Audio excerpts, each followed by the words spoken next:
So we'll go ahead with next question. Question number 4th. अगला question. Out of the following, the only correct statement about satellite is. So satellite से related statement कौन सा correct ऐसा पूछा है. A satellite cannot move in a stable orbit in a plane passing through Earth's center. ये गलत statement है. क्यों? क्योंकि we know that a satellite can have equatorial orbit और equatorial orbit मतलब an orbit passing through the center of Earth. हाँ, तो ये हो सकता है. आपको correct पूछा है.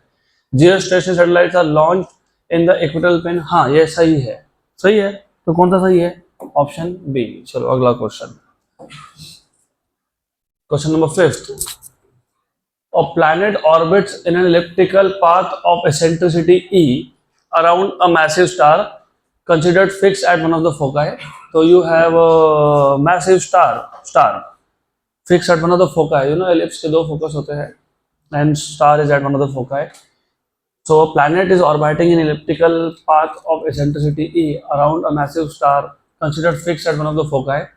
The point in the space where it is closest to the star is denoted by P. मतलब ये perihelion point है. And the point where it is farthest is denoted by A. मतलब aphelion है. Let VP and VA be the respective speeds at P and A.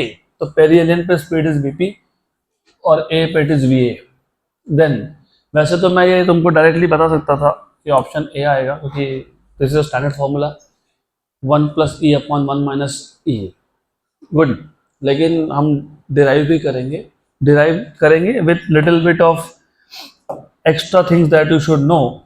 अभी तक तो तुमको ये तो पता ही है Kepler's first law. Kepler's first law क्या है? Law of orbit. वो क्या है? It tells you that every planet revolves around the sun in an elliptical orbit with sun at one of the foci. यहाँ तक तो तुमको पता ही है. So let's say this is sun, and as you know, the closest point is perihelion point, and this is aphelion point. Good. अब एक parameter होता है जिसको तुम बोलते हो इसेंट्रिसिटी. इसको डिनोट करते हो स्मॉल e से. और ये जो इसेंट्रिसिटी पैरामीटर है, it has nothing to do with coefficient of restitution. Coefficient of restitution तुमने कोलिजन के केस में सीखा था. यहाँ पे कोई कोलिजन की बात ही नहीं हो रही. यहाँ प्लैनेट्स रिवॉल्व हो रहा है अराउंड द स्टार. तो यह ई है इसेंट्रिसिटी. बेसिकली इसका काम क्या है? इसका काम ये है, ये जो प्लैनेट्स है ना, they may revolve around the star in a variety of orbits. Variety of orbit मतलब हो सकता है और ऐसा होता है कि प्लैनेट्स का जो ऑर्बिट है वो एक्चुअली सर्कुलर है. ऐसा होता है. फिर आप बोलोगे हमने तो इलेप्टिकल सीख के रखा. मैंने तभी तुमको बोला था कि ये हमारे सोलार सिस्टम में और वो भी अर्थ के बाद वाले प्लैनेट्स की बात हो रही है. Mars, Jupiter. जितना प्लैनेट क्लोज हो अपने स्टार के, नॉर्मली ऑर्बिट सर्कुलर बन जाता है. तो पहले इलेप्टिकल ऑर्बिट होता है, बाद में सर्कुलर हो जाता है. तो वैसा है, ऑर्बिट सर्कुलर है कि इलेप्टिकल है, और इलेप्टिकल है तो कितना इलेप्टिकल है? इतना इलेप्टिकल है, ज़्यादा इलेप्टिकल है, बहुत ज़्यादा इलेप्टिकल है. वो बताने के लिए हमको एक पैरामीटर लगता है जिसको तुम बोलते हो इसेंट्रिसिटी. ई की वैल्यू अगर 0 हुई, कितनी हुई? 0, तो ऑर्बिट इज सर्कुलर. और ई की वैल्यू अगर 1 हुई तो हाईली इलिप्टिकल. तो ई की वैल्यू 0 और 1 के बीच में ही होती है, where 0 = 0 stands for circular orbit. तो उसको बोलते हैं एसेंट्रिसिटी. अब हमको फिर पूछा है वीपी और वीए का रेशो. तो ऐसा है, फर्स्ट ऑफ ऑल ये मेजर एक्सिस है, ये मेजर एक्सिस का सेंटर है. इसका मतलब यहाँ से यहाँ तक सेमी मेजर एक्सिस है ए, और यहाँ से यहाँ तक भी सेमी मेजर एक्सिस है ए. अब तुमको ये पता होना चाहिए. नहीं पता इसलिए बता रहा हूँ मैं. I could have, as I told you, I could have just skip this. मैं डायरेक्ट तुमको फॉर्मूला बता देता, but then you will not learn anything new. ये डिस्टेंस कितना है? A, semi major axis. ये डिस्टेंस भी कितना है? A, semi major axis. Right. ये जो सन का डिस्टेंस होता है ना, सन का डिस्टेंस, स्टार का डिस्टेंस, उस ऑर्बिट के सेंटर से, ओ से, ये डिस्टेंस होता है a e, where e is eccentricity. तो remember, this distance of the star from the centre is nothing but a e. याद रहेगा? पक्का पक्का याद रहेगा? हाँ कि ना? हाँ, तो याद रहेगा ये. गुड. तो एक बात बताओ, यहाँ से यहाँ तक डिस्टेंस कितना है? ए, ये कितना है? हाँ, तो ये कितना हुआ? ए माइनस ए, इसको हम लोग आर पी बोलते हैं, distance of perihelion, R P. ये आ गया आपका ए माइनस ए, मतलब आ गया ए कॉमन 1 माइनस ई। अब तुमको समझेगा कि 1 माइनस ई 1 प्लस ई क्यों बोल रहा था मैं। गुड। तो ये तो तुमने पेरीहेलियन का निकाल लिया डिस्टेंस, तो फिर एफ हेलियन का बताओ।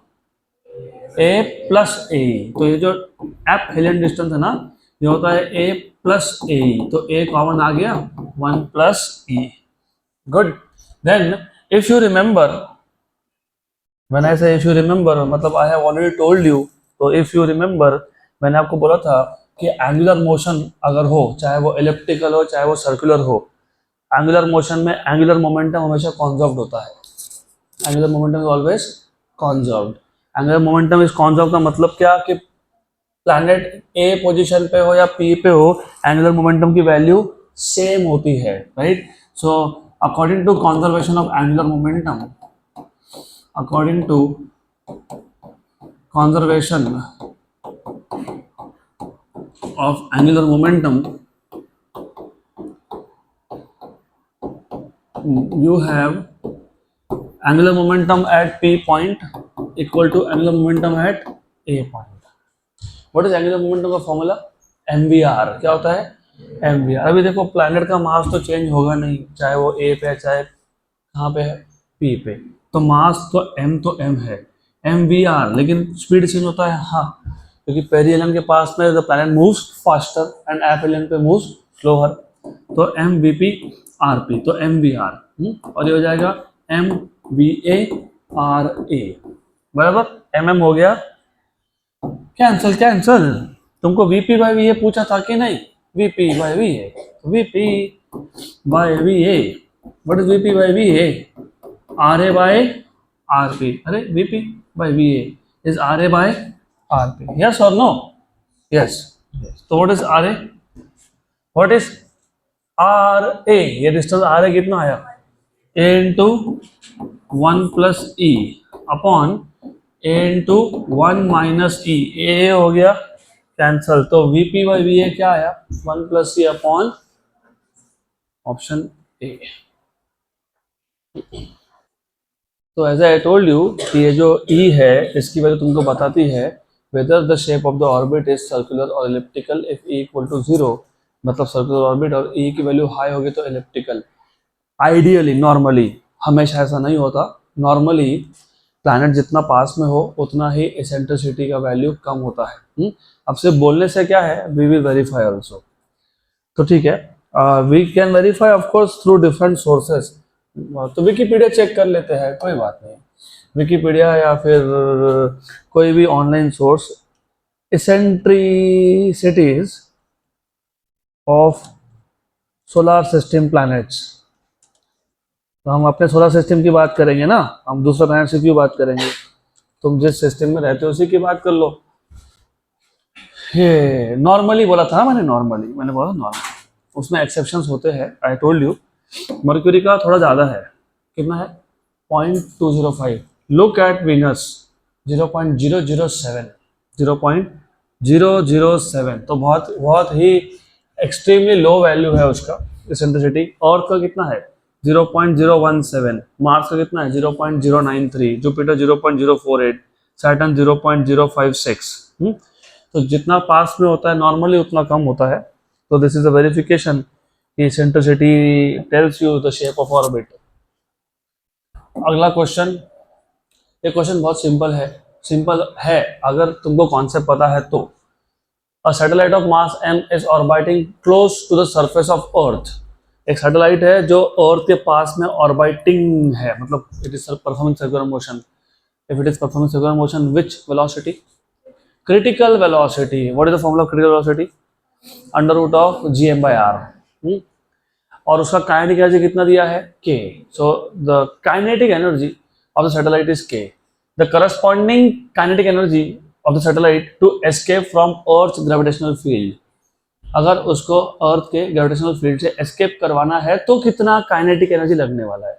अगर कॉन्सेप्ट पता है ना तो 2 स्टेप आंसर ऐसा है, एज आई टोल्ड यू, अगर सैटेलाइट ऑर्बिटिंग है तो तुमने बोला काइनेटिक एनर्जी के है, ऐसा क्वेश्चन में बोला है कि नहीं, right. What is kinetic energy by the वे?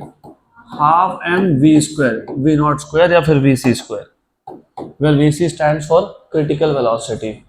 और आप लोगों में से किसी ने बताया what is v c? Under root of G m by r, under root of, very good.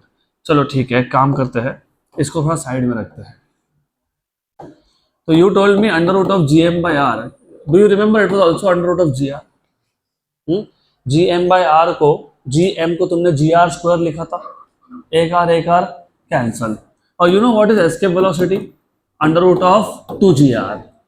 याद है क्या ये? हाँ कि ना? पक्का पक्का, sure sure.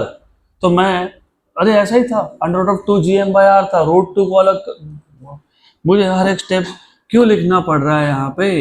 It is expected कि you now know basic formulas. ये याद है क्या? वेरी गुड, इतना तो याद है तुझे, वेरी गुड। तो G m by r square, तो आर स्क्वायर यहाँ आया क्या? ये जी एम की जगह पे वो लिखा गया, हाँ। तो under root of G r square by क्या आया? आर। एक आर कैंसिल हुआ क्या? हाँ। तो ये आया क्या? हाँ। तो वैसे एस्केप भी आता है, under root of two G m by r, वही फिर तुम जी एम की जगह पे जी आर स्क्वायर लिखते हो तो ये ऐसा बन जाता है। अब ये ऐसा तो बन गया, लेकिन तुमको पता है इससे एक इंपॉर्टेंट रिजल्ट भी आ गया। क्या रिजल्ट आया पता है? Can I write down this as root two times of root G r? लेकिन वो रूट जी आर कौन था? वीसी था। तो escape velocity is equal to root two times of critical velocity, लिख सकते हैं ऐसा? यस, राइट, पक्का। और ये जो काइनेटिक एनर्जी था के, ये किसका एनर्जी था? Satellite which is in circular orbit, पक्का। अब तुमको बोला है कि एस्केप करवाना है, क्या करवाना है? एस्केप। तो कितना काइनेटिक एनर्जी होना चाहिए? तो एस्केप के लिए क्या लिखोगे? हाफ एम वी स्क्वायर लिखोगे ना, वी स्क्वायर, वेरी गुड। लिखोगे कि नहीं? हाँ, half m v e square. लेकिन वी ई खुद कौन है? रूट टू वी सी, तो रूट टू वी सी का स्क्वायर, सही है, गुड। तो can I write this as half m vc square, right. और वो जो रूट टू था, रूट टू उसका स्क्वायर कितना होगा? 2, तो 2 बाहर लिख दिया क्या? हाँ। लेकिन ये कौन है? अरे किसका kinetic energy? Satellite orbiting around the earth, और वो क्या है? के। तो एस्केप कितना होगा? 2k। हाँ, तो 2k है ऑप्शन बी।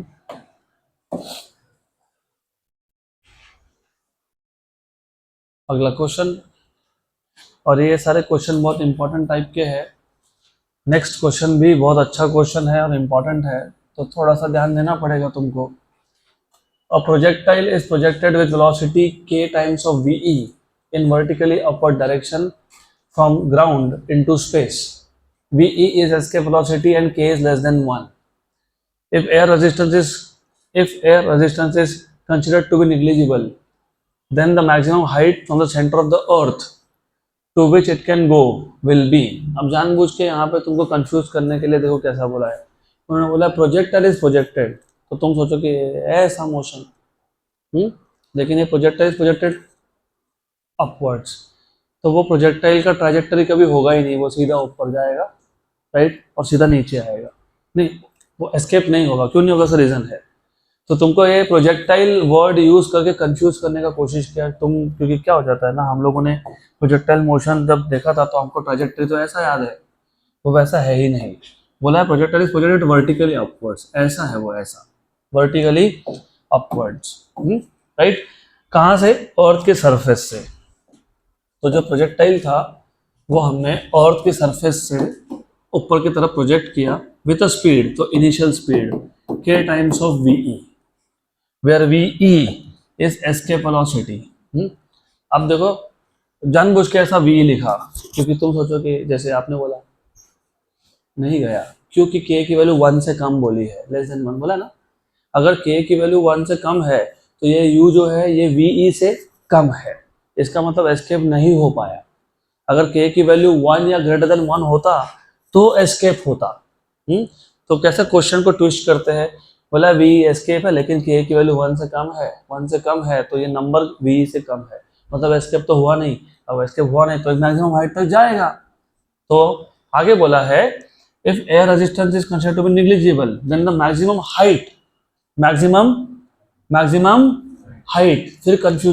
फिर तुमको कंफ्यूज किया, क्योंकि जैसे तुमने हाइट सुना तो तुमको क्या लगता है, कहाँ से, अर्थ के सरफेस से। देखो कितने स्मार्ट लोग हैं, from the centre of earth. तो हाइट तुमको फाइंड करना है from the centre of earth, मतलब बेसिकली तुमसे पूछा है what is r plus h. क्या पूछा है, आर प्लस एच। तो ऐसे ट्विस्ट कर करके क्वेश्चन देते हैं, तो ये तुमको बेसिकली आर प्लस एच पूछ रहे हैं, तुमको एच पूछ ही नहीं रहे, वो आर प्लस एच पूछ रहे हैं। अब how to solve this question. देखो अभी क्वेश्चन को सॉल्व कैसे करना मैंने तुमको पहले शायद बताया था, नहीं तो मैं वापस बता देता हूँ। ऐसे टाइप के क्वेश्चन ना हमेशा कंजर्वेशन ऑफ एनर्जी से ही सॉल्व होते हैं। But what is the meaning of conservation of energy. देखो ऐसा है, पहले ऑब्जेक्ट कहाँ था, अर्थ के सरफेस पे, तो वो रेस्ट पे था तो काइनेटिक एनर्जी जीरो था, लेकिन पोटेंशियल एनर्जी जीरो नहीं था, क्योंकि potential energy minus G M m by r. तो पोटेंशियल एनर्जी तो कुछ तो होगा उसका। अब अपने आप तो ऊपर जाएगा नहीं, नहीं जाएगा तो हम क्या करेंगे, उसको ऊपर ऊपर थ्रो करेंगे, राइट। तो हमने जो वर्क किया वो काइनेटिक एनर्जी में कन्वर्ट हुआ, और काइनेटिक एनर्जी क्या होता है, हाफ एम वी स्क्वायर, कौन सा वी, यू। और वो मैक्सिमम हाइट तक गया, मैक्सिमम हाइट तक गया तो मैक्सिमम हाइट पे पता है स्पीड क्या हो जाता है, जीरो जाता है। और मैक्सिमम हाइट पे जो पोटेंशियल एनर्जी है वो बन जाएगा minus G capital M by small r, क्योंकि इनिशियली तो सरफेस पे था तो इनिशियल पोटेंशियल एनर्जी तुमने क्या लिखा था, कैपिटल आर, और अब क्या लिखोगे, small r, which is r plus h, बराबर। तो अभी अब इसको हम लोग करेंगे सॉल्व। तो थोड़ा सा दिमाग में रखो पहले कि क्या चाहिए, क्या चाहिए, स्मॉल आर, क्या चाहिए, स्मॉल आर, क्या चाहिए, small r, small r, what is small r, r plus h. तो मैं अगर एच फाइंड कर लूं, if I am able to find h, मेरा काम हो गया, ठीक है। तो एक काम करेंगे, पहले निकाल लेंगे initial potential energy which is minus G capital M small m, where capital M is mass of earth, small m is mass of that object, upon are, ये इनिशियल पोटेंशियल एनर्जी है। फिर फाइनल निकाल लेंगे minus G capital M small m upon are plus h, right, good, बराबर। फिर याद रखना initial kinetic energy is not zero, zero मत लिख देना इसको, it is half m u square, और जो फाइनल काइनेटिक एनर्जी है वो क्या है, जीरो है, क्योंकि फाइनल पॉइंट पे स्पीड क्या हो गया, जीरो। तो कंजर्वेशन ऑफ एनर्जी के हिसाब से total initial energy equal to total final energy, what is total initial energy, इन दोनों का सम।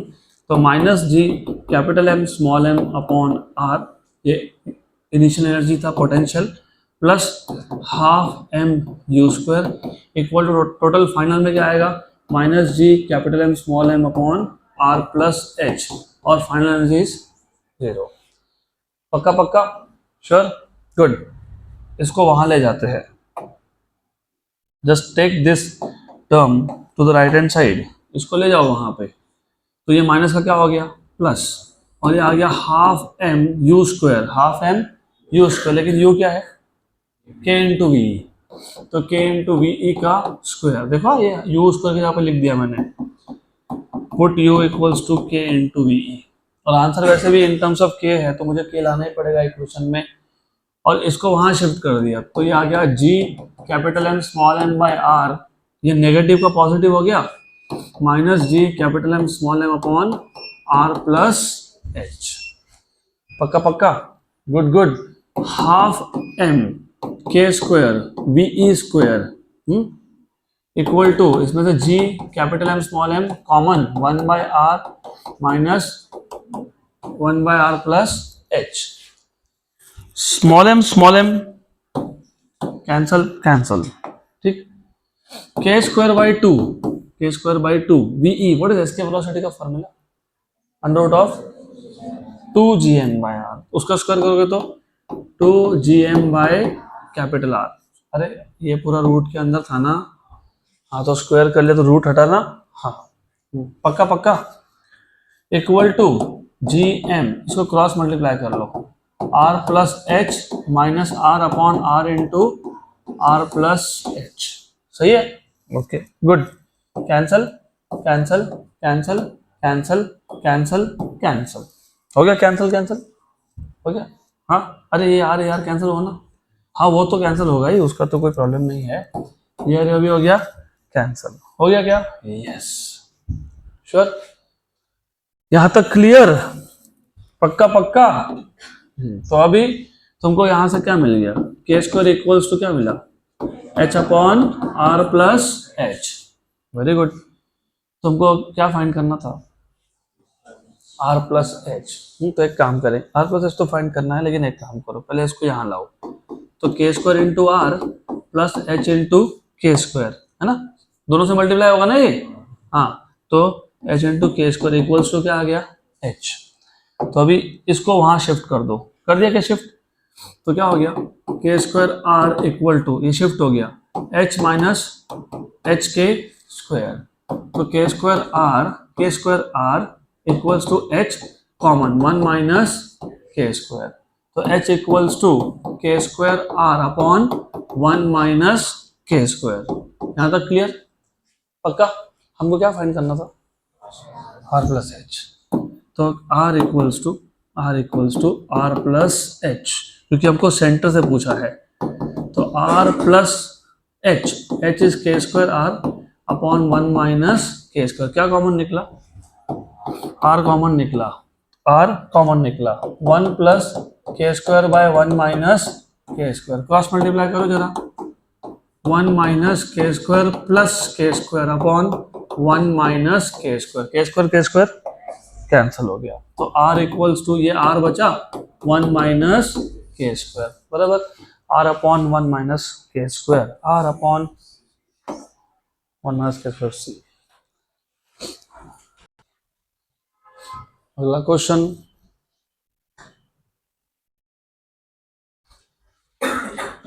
Next question.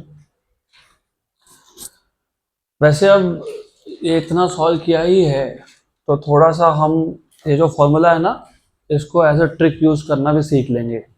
अब अगर अगली बार ऐसा बोला होता कोई क्वेश्चन में, suppose a projectile is projected with velocity half of escape velocity, half of escape, तो हाफ ऑफ एस्केप मतलब v/2, तो k की वैल्यू कितनी हो गई,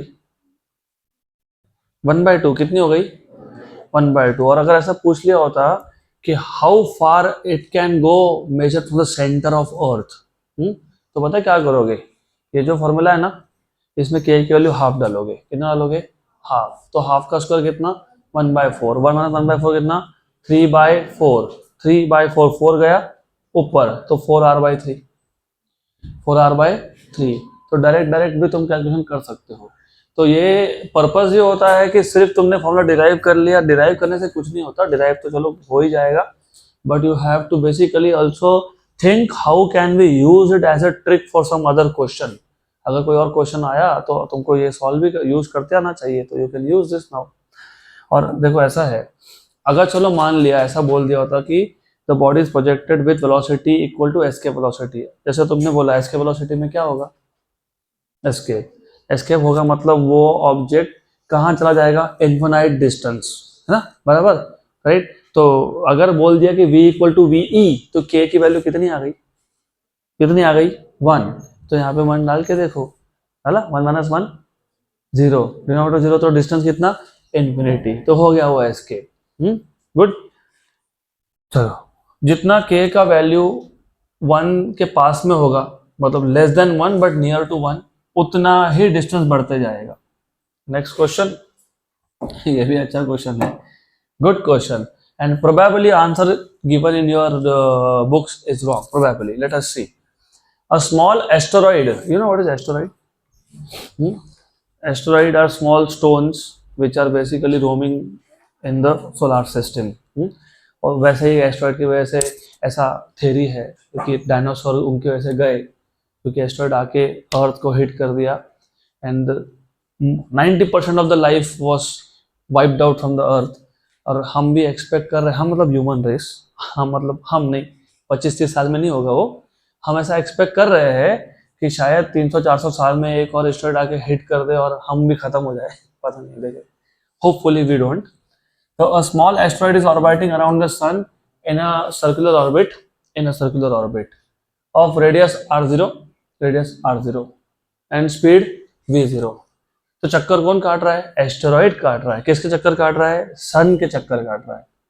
rocket is launch from the asteroid से रॉकेट लॉन्च कर दिया हमने with speed v equal to alpha v0, बराबर, where v is the speed relative to the sun.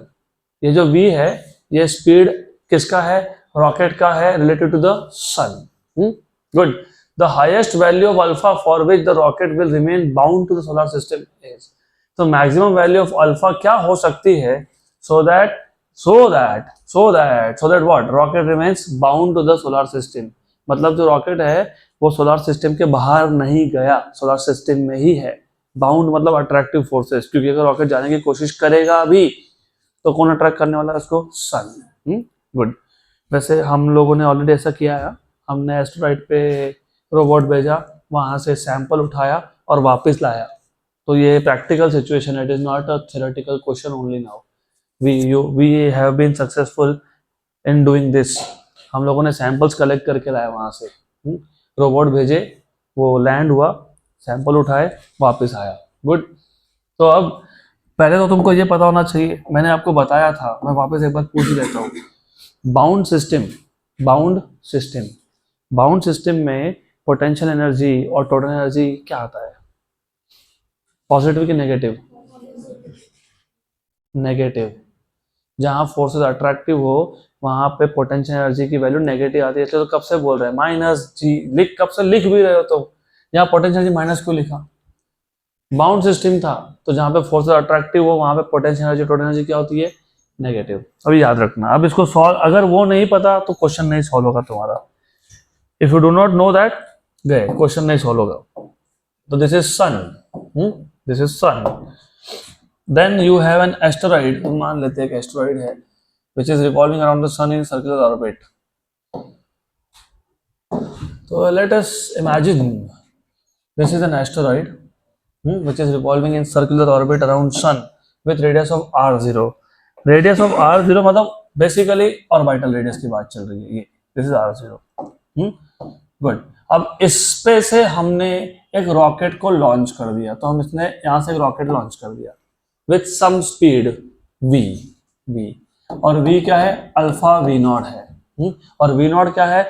v0 या एस्टेरॉइड का स्पीड है in its orbit around the sun. पक्का. Good.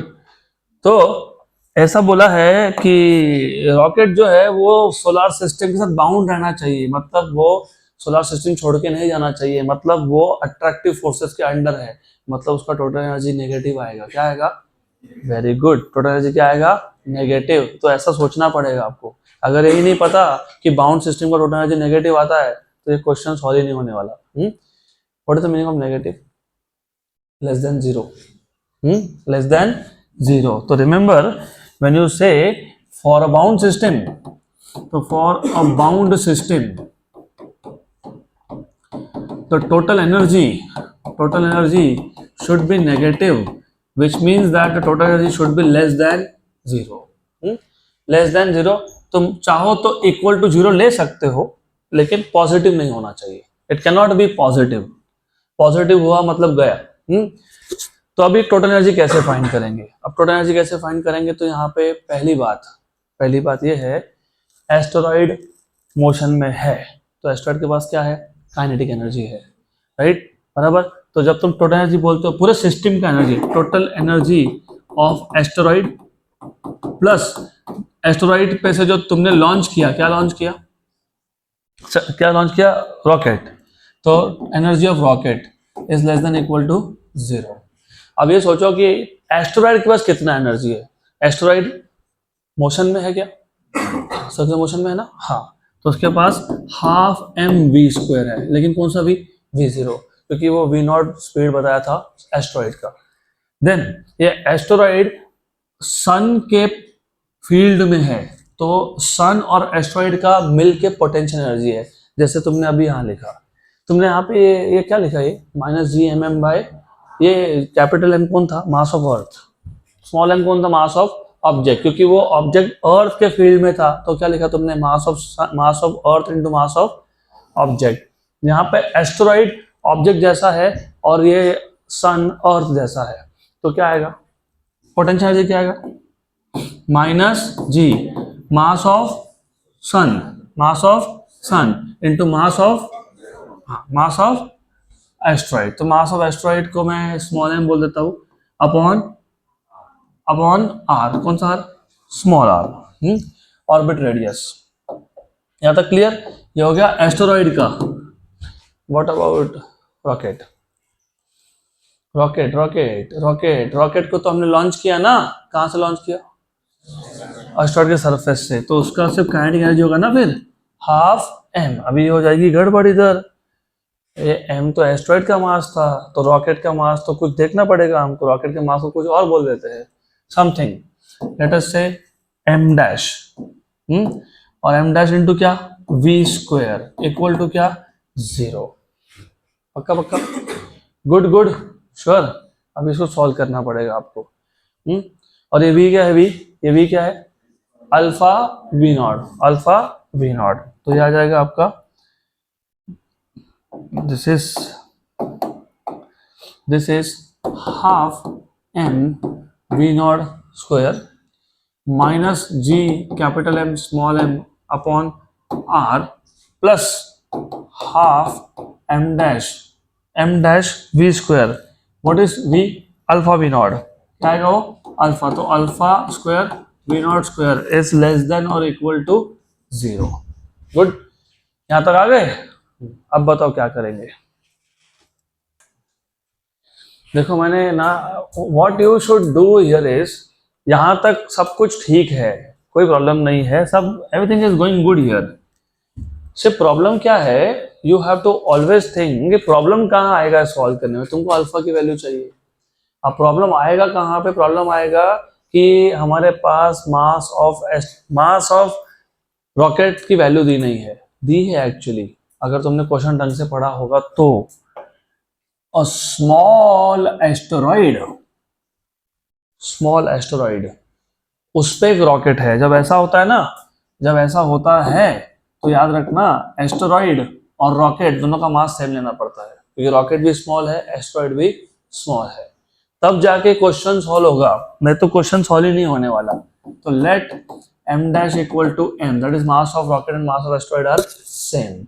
अब उससे क्या हुआ? ये half m v not square minus G capital M small m by r naught. हाँ, वो तो r नॉट बोला है, मैंने r लिखा था, कोई दिक्कत नहीं है। इन्होंने r नॉट बोला, कोई दिक्कत नहीं है।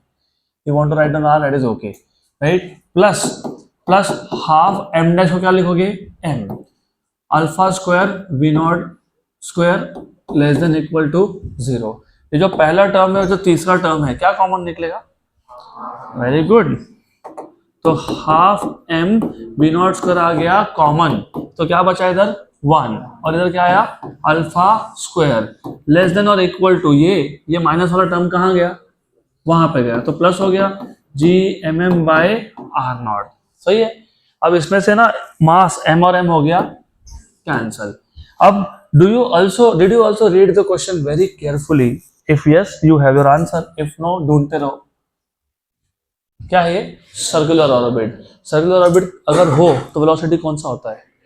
क्रिटिकल वेलोसिटी का फॉर्मूला क्या होता है? Under root of G M by R. तो under root of G M, कौन सा एम? अरे बाप रे, सेंट्रल बॉडी का एम।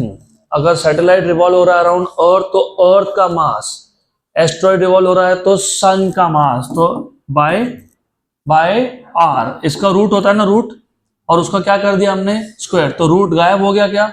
हाँ, तो गायब हो गया, याद रखना। 1 plus alpha square less than equal to G M by r naught. सही है कि नहीं? ये कैंसल हुआ कि नहीं? हाँ हुआ, वेरी गुड। अब देखो क्या बचा? Half 1 plus alpha square less than equal to 1। तो half 1 plus alpha square is less than equal to 1। तो 1 plus alpha square is less than equal to 2, क्योंकि 2 भेज दिया वहां पे। पक्का? Good good, sure sure. तो alpha square is less than equal to 2 minus 1, तो alpha square is less than equal to 1, तो अल्फा इज लेस देन और इक्वल टू 1। मैंने पहले ही बोल दिया था आंसर गलत है, आपके बुक में 1 आएगा आंसर। डन। अभी अगले दो question they are very simple, ये कुछ भी नहीं है, सिंपल क्वेश्चन है। The time period of a simple pendulum on a freely moving artificial satellite is. सबसे पहले फर्स्ट ऑफ ऑल, अगर आपको याद होगा, हमने सिंपल पेंडुलम अभी तक सीखा नहीं क्योंकि वो ऑसिलेशन नाम के चैप्टर में आएगा बाद में, लेकिन हम लोगों ने डायमेंशनल एनालिसिस जब देखा था चैप्टर नंबर 1, उसमें हमने सिंपल पेंडुलम का टाइम पीरियड डिराइव किया था डायमेंशन से, k into under root of L by g. K की वैल्यू 2 पाई आती है। अगर तुमको वैल्यू नहीं पता तो कोई फर्क नहीं पड़ता हमको, we do not care in this case. आपको अगर याद होगा, सैटेलाइट के अंदर अगर कोई भी ऑब्जेक्ट हो तो वो क्या फील करता है? वेटलेसनेस। वेटलेसनेस जीरो होने का मतलब जी की वैल्यू क्या होती है? जीरो। क्या होती है? तो इनसाइड ऑफ सैटेलाइट के अंदर अगर तुम हो या एक पेंडुलम है या कोई भी ऑब्जेक्ट है, कुछ भी है, तो जी की वैल्यू क्या है? जीरो। तो अगर जी की वैल्यू जीरो है तो टी इक्वल टू के under root of L by zero, यानी अगर डिनोमिनेटर जीरो आया तो इंफिनिटी, तो time period is infinity. Option number D. Simple. Next question.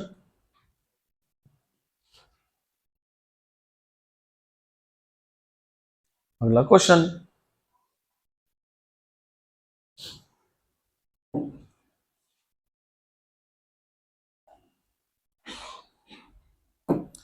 ये भी सिंपल है। अ सैटेलाइट, अरे बाकी था क्या? A satellite which is geostationary, what is the time period of geostationary satellite? 24 hours. कितना? 24 hours. So a satellite which is geostationary in a particular orbit is taken to another orbit. Its distance from the center of earth in the new orbit is 2 times the earlier orbit. तो पहले distance अगर r1 था तो अभी 2 times of r1 है। आपको पूछा है time period in the second orbit is. Simple question है। डू यू रिमेंबर, हमने ना time period square is proportional two cube of orbital radius derive किया था, है याद? पक्का? Very good. तो हमको न्यू टाइम पीरियड पूछा है ना, तो ये मतलब टाइम पीरियड पूछा तो स्क्वायर नहीं चाहिए, तो स्क्वायर रूट लेंगे ना, तो क्या आएगा? Raise to 3/2। तो T2 by T1 will be equal to R2 by R1 raise to 3/2। पक्का?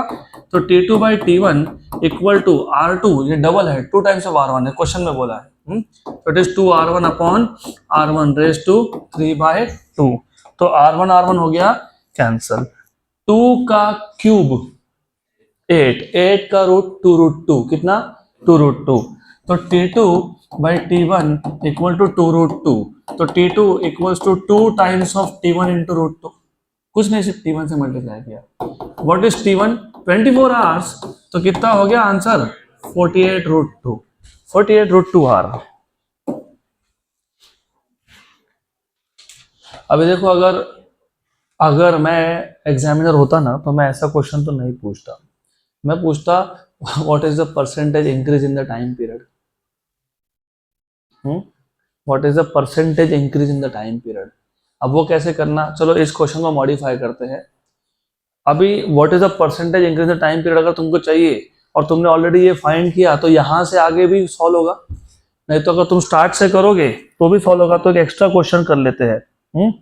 तो फाइंड द परसेंटेज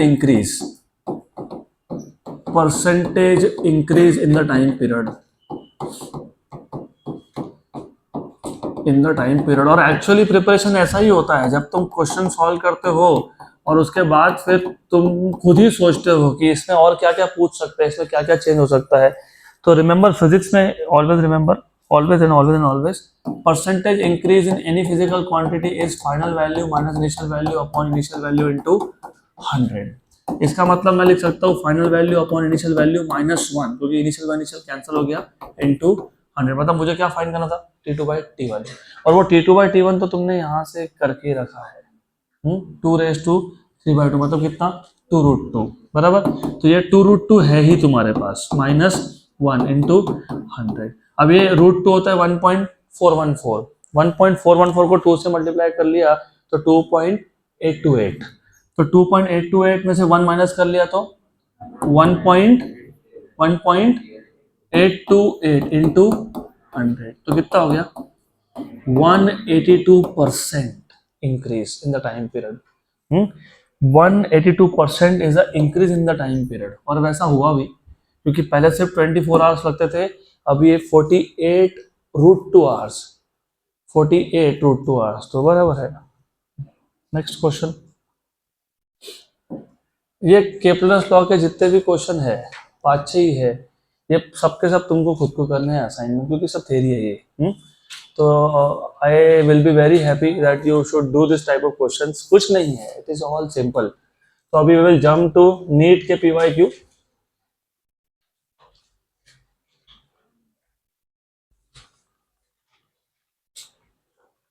नीट के PYQ.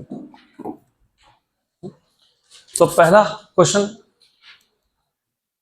two spheres of masses small m and capital M are situated in air. कहाँ पे? Air में. And the gravitational force between them is F. The space around the masses is now filled with a liquid of specific gravity. वैसे मैं पहले answer बता देता हूँ, फिर specific gravity क्या बताता हूँ. So the space around the two masses is now filled with a liquid of specific gravity 3. The gravitational force will now be same. Laws of motion में तुमको याद है कि हमने फंडामेंटल फोर्सेस इन नेचर देखा था. पहला कौन सा था फंडामेंटल फोर्स? ग्रेविटेशन. ग्रेविटेशन में एक प्रॉपर्टी लिखा था तुमने, does not depend on intervening medium. तो जो ग्रेविटेशनल फोर्स होता है ना, वो मासेस के बीच में कौन सा मीडियम है कि नहीं है, उस पर डिपेंड ही नहीं करता है वो. तो does not depend on intervening medium. तो अगर मेरे पास दो मासेस है, लेट अस से एक मास है कैपिटल M, एक है स्मॉल m, और दोनों में डिस्टेंस है r. पहले दोनों के बीच में कुछ नहीं था, मतलब एयर था, चलो एयर था तो एयर मान लो, पहले एयर था. अब हमने कुछ और एक लिक्विड भर दिया, डज नॉट मैटर रियली, वो इलेक्ट्रोस्टैटिक्स में फोर्स चेंज होगा, यहाँ कुछ नहीं होगा. तो पहले फोर्स अगर F था तो अभी भी फोर्स F ही है, राइट. अब ये स्पेसिफिक ग्रेविटी क्या होता है? स्पेसिफिक ग्रेविटी तो कुछ तो सीखो, सिर्फ क्वेश्चन क्या पढ़ के छोड़ना तो है नहीं. हमको पता है F आएगा, लेकिन we learn something new. Specific gravity is known as relative density.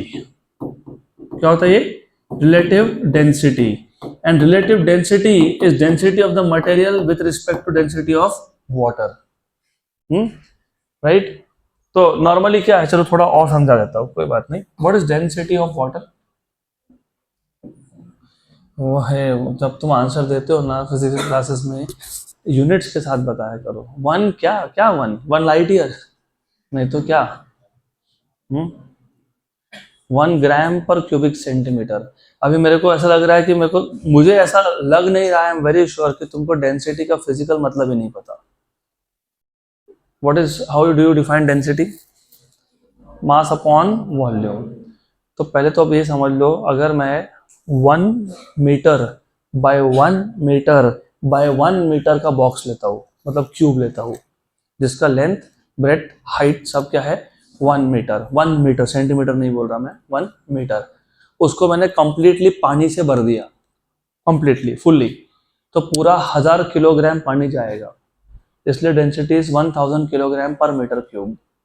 1000 kilogram in 1 metre cube of volume, तो 1000 किलोग्राम पर मीटर क्यूब. जब इसको तुम सीजीएस में कन्वर्ट करते हो तो 1 ग्राम पर सेंटीमीटर क्यूब. सीजीएस में ना तुम जो बॉक्स ले रहे हो वो 1 centimetre bye 1 centimetre bye 1 centimetre का छोटू सा बॉक्स है वो. उसको पानी से भरोगे तो कितना जाएगा? 1 ग्राम, बराबर. तो डेंसिटी मतलब एक यूनिट वॉल्यूम में कितना मास तुम भर सकते हो, that is called as density. You last bench, you both of you, आपको पता है एयर का डेंसिटी कितना है? सिर्फ 1 किलोग्राम पर मीटर क्यूब. मतलब मैं 1 metre by 1 metre by 1 metre का क्यूब लूँ ना, उसको पूरा भर दूँ तो सिर्फ 1 किलोग्राम. आपको पता है मर्क्यूरी का कितना है? 13,600 kilogram per metre cube, 13.6 ton. So heavy, बराबर. पक्का. तो ये नॉर्मली जब तुम बोलते हो कि वाटर का density 1000 kilogram per metre cube है, मर्क्यूरी का density 13,600 kilogram per metre cube है, तो जब तुम डेंसिटी मेजर कर रहे थे तब सराउंडिंग में एयर था. क्या था? एयर. तो वो जो 1000 तुम बोल रहे हो विथ रिस्पेक्ट टू एयर बोल रहे हो, with respect to surrounding medium that is air. Mercury का भी विथ रिस्पेक्ट टू तुम बोल रहे हो एयर, मतलब जब मैं मर्क्यूरी का डेंसिटी मेजर करने गया तो सराउंडिंग में एयर था, कौन था? अब इमेजिन मैंने मर्क्यूरी को पानी के अंदर डाल दिया, पानी के अंदर, और अब मैं मर्क्यूरी का डेंसिटी मेजर कर रहा हूँ इनसाइड वाटर, तो सराउंडिंग कौन है? हाँ, तो उधर जो डेंसिटी है उसको बोलोगे relative density, density upon density of water. तो उस केस में 13,600 नहीं आएगा, अब आएगा 13,600 बाई 1000, क्योंकि density of mercury upon density of water, तो 13,600 बाई 1000 इज 13.6। तो याद रखना ये होता है तुम्हारा स्पेसिफिक ग्रेविटी। तो तुमको जो लिक्विड है ना उसका स्पेसिफिक ग्रेविटी कितना दिया था? 3। मतलब तुमको पता है उस लिक्विड का डेंसिटी कितना है? 3 times of density of water. What is density of water? 1000 kilogram per metre cube. तो उस लिक्विड का कितना हो गया? 3000। तो चलो हमने कुछ तो नया सीख लिया। अगला क्वेश्चन, ये भी जोक है। 2 astronauts are floating in gravitational free space after having lost contact with their spaceship। बेचारे गए, वापस कभी नहीं आएंगे। The two will keep floating at the same distance between them। नहीं, because every particle of matter attracts every other particle of matter with a force which is directly proportional to product of masses and inversely proportional to square of distance between them। So astronaut 1 is a mass, is a matter, astronaut 2 is also mass, so these two will attract each other, so they will move towards each other। अगला question 2017 का question है, ये PY की simple.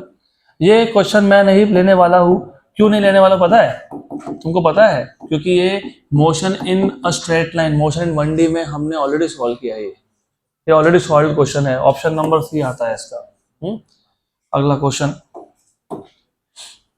This is a very difficult question, बहुत difficult है।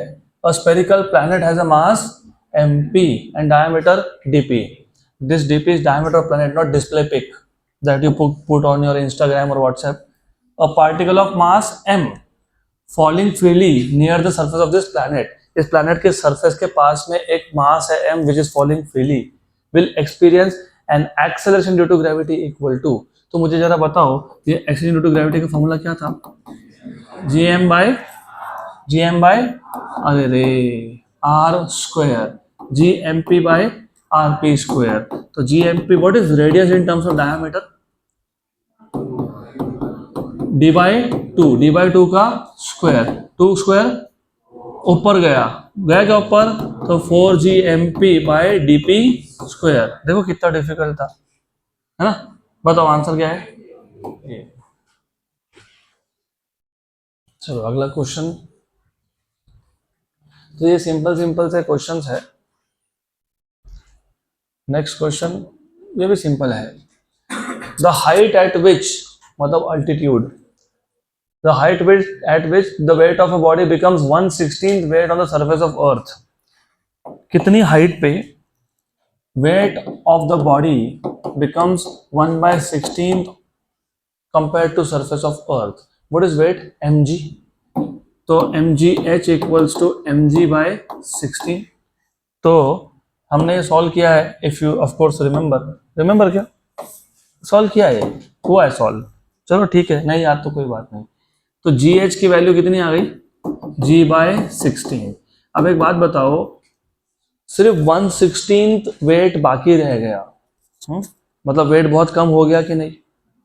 तो height बहुत ज़्यादा होगा क्योंकि एक्सीलरेशन ड्यू टू ग्रेविटी बहुत कम हो गया। हाइट बहुत ज़्यादा होगा तो फॉर्मूला कौन सा यूज़ करोगे? r upon r plus h का स्क्वायर, इक्वेशन 2। तो फ्रॉम 1 and 2, तो जब भी ऐसा वेट वाले क्वेश्चन हो ना कि वेट इतना हो गया उतना हो गया, तो तुमको सिर्फ एक्सीलरेशन ड्यू टू ग्रेविटी वाले क्वेश्चन सॉल्व करने हैं। तो from 1 and 2 left hand sides are same, तो right hand sides will also be equal. तो gh इज g बाई 16, तो यहाँ पे g बाई 16 लिखोगे और gh is also g into r upon r plus h का स्क्वायर। g और g हो गया कैंसल, फिर क्या करोगे? स्क्वायर रूट लोगे। क्या करोगे? Square root. तो taking square root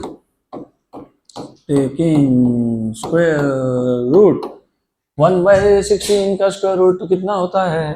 1/4। r upon r plus h, cross cross, तो r plus h equals to 4r, तो h इक्वल्स टू 3r, कितना 3r, तो 3r option number C.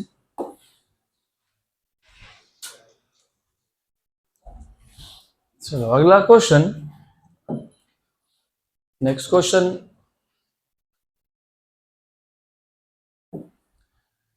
If the density मतलब जो भी इक्वेशन तुम बनाओगे उसमें डेंसिटी होना चाहिए। If the density of a small planet is the same as that of earth, एक छोटा प्लैनेट है उसका डेंसिटी और अर्थ का डेंसिटी सेम है, मतलब density is constant, while the radius of the planet is 0.2 times of earth, तो उस प्लैनेट का रेडियस अर्थ के कंपेरिजन में सिर्फ 0.2 टाइम्स, मतलब 20% है, 20%। 640 का 20% कितना होता है, 1280, तो 1280 किलोमीटर का उसका रेडियस है। Good. The gravitational acceleration on the surface of that planet is, कुछ नहीं, उस प्लैनेट के सरफेस पे आपको पूछा है एक्सेलरेशन ड्यू टू ग्रेविटी की वैल्यू पूछी है। तो बताओ मेरे को ये ऐसा था कि नहीं, जीएम में ऐसा होता है ना, लेकिन मास के टर्म्स में नहीं चाहिए, आपको चाहिए डेंसिटी के टर्म्स में, क्योंकि मास थोड़ी कांस्टेंट है, डेंसिटी कांस्टेंट है, राइट। और मास के बारे में तो कुछ बताया भी नहीं है तुमको, रेडियस के बारे में बताया है। तो अगर मैं प्लैनेट को स्फीयर मान लूं तो मास क्या होगा, वॉल्यूम इनटू डेंसिटी, और अगर स्फीयर है तो स्फीयर का वॉल्यूम क्या होता है, 4/3 पाई आर क्यूब। Very good. तो ये और ये हो गया कैंसल, पक्का पक्का। और अगर आप अच्छे से अभी नोटिस करोगे, if you notice carefully, 4/3 g pi rho r, if you notice carefully, ये पूरा का पूरा कांस्टेंट है, 4 constant, 3 constant, g constant, pi constant, density same बोला है, मतलब वो भी कांस्टेंट। तो जी इज प्रोपोर्शनल टू क्या आ गया, आर। वेरी गुड, पक्का, तो आंसर भी आ गया। अगर आर 0.2 टाइम्स हो गया तो जी भी तो 0.2 टाइम्स होगा ना, फिर option number A, G on that planet upon G on earth is radius of the planet upon radius of earth. Radius of planet था 0.2 टाइम्स ऑफ अर्थ, तो आर आर हो गया कैंसल, तो तुमको मिल गया 0.2 टाइम्स, तो gp is 0.2 times of G. What is 0.2 times of 9.8, 1.96। तो तुमने ये पहले से सॉल्व किया है स्टेट बोर्ड में, 1.96 मीटर पर सेकेंड स्क्वायर आंसर था एक जगह पे।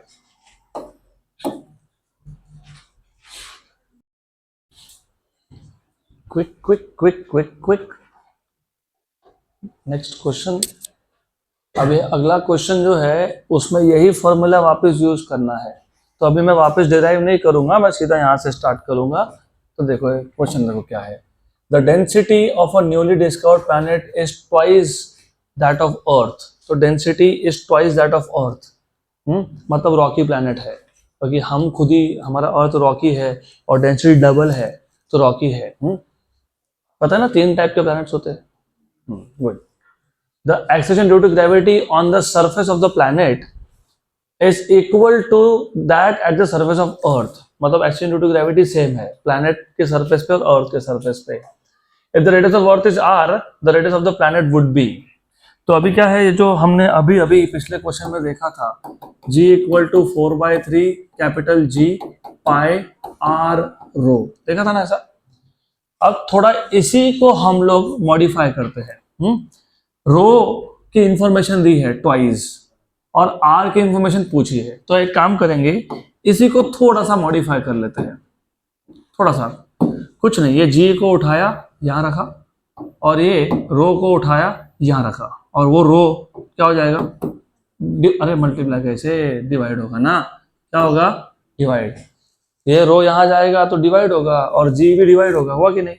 अब अगर आप नोटिस करोगे ये तो पूरा कांस्टेंट है कि नहीं, हाँ, और साथ में जी भी कांस्टेंट बोल दिया उन्होंने, ऐसा बोला है, the acceleration due to gravity at the surface of earth is equal to surface of planet, मतलब प्लैनेट के सरफेस पे और अर्थ के सरफेस पे जी की वैल्यू सेम है। इसका मतलब तुमको कुछ दिखा, r is inversely proportional to rho. तो what is r planet upon r earth, it is inverse relation, rho earth upon rho p. लेकिन ये जो रोपी था ये 2 टाइम्स ऑफ रो ही था, ट्वाइस बोला ना, ट्वाइस, यस, पक्का। तो रोई बाई रोपी कितना हो गया? अरे कितना हो गया? 1/2। तो इसका मतलब आरपी बाय आर ई जो था रोई बाय रोपी, वो भी कितना हो गया? 1/2, मतलब हाफ, बराबर। तो radius of that planet is half compare to radius of earth, half. Option number D.